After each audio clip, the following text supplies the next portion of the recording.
Hello, my mother. Mary Jane, my mother. You must. You.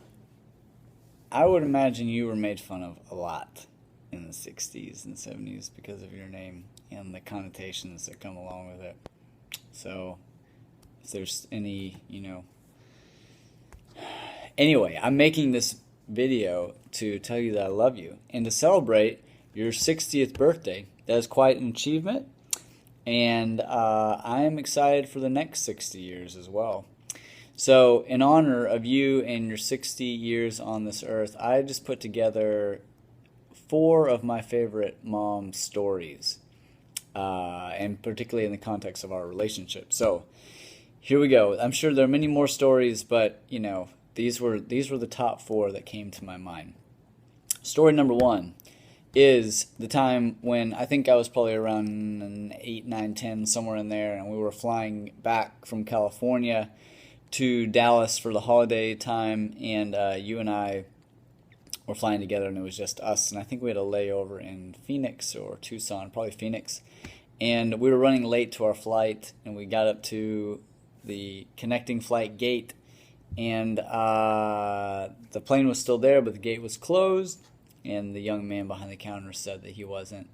There's nothing he can do to get us onto the plane. That we were going to have to catch a later flight, and you threatened to take off all of your clothes in the airport if he didn't open up the doors and put us on the flight. And he did. He decided he would do that. So that's memory number four. And to be honest, some of these memories where I was younger, I don't have a very distinct memory, but the story remains. All right, so I remember the story. Number three, this one I do remember very clearly because I was a bit older, was a time when I was, I think, coming home from college or after college, I don't remember. It was a few years ago, probably 7 or 8 years ago. And the truck, the battery on the truck needed fixing, so you and I were in Dallas, and we took it over to Sears to get a new battery on the truck. And while we were, when it came time to pay, I was encouraging you to sign the bill as Donald Duck or Luke Skywalker or some crazy name. It was a fun, just like a little funny joke that I thought would be funny. And I kept prompting you while the bill was right in front of you, and this nice mechanic man was standing there in front of us.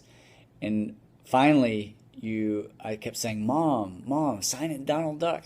And you turned to me and you said, I'm not your mom. You're my male gigolo. And then you turned back and you signed it, Mary Jane Turnbow. And that was one of the best moments of my life, I have to say. That was memory number three. Memory number two was a time when I brought a certain young lady home from college that I was we were interested in each other, and I wanted you to meet her. And I told you before we came home not to embarrass me because she and I really liked each other. And so when we came up to the doorway of the house, Becca let us in, and we were standing in the entryway, and then all of a sudden you came sliding out on the wooden floor, dressed from head to toe in a clown outfit. And there was nothing that I could say. I was so embarrassed and surprised, but I shouldn't have been. And so that was, a funny moment in retrospect. And in the moment for you. I think everybody else except for me enjoyed it. Number one, though, is the famous putting the rock on the iris story. And as the story goes, we had a garden at the house we were in at the time in the backyard, and you got very excited one morning. I was probably about 4 or 5 at the time. You got very excited one morning because your iris was starting to sprout out of the ground, and I saw you get so excited. You were thrilled with your big personality, and in my little 4 or 5-year-old brain, I began to doubt whether you had the same type of excitement for me. So I found a rock in the backyard and crushed that iris with the rock, because nobody was going to compete for the affection towards me. And you went back outside and was very perplexed and sad. And then I got sad and cried and admitted it. And that's the story.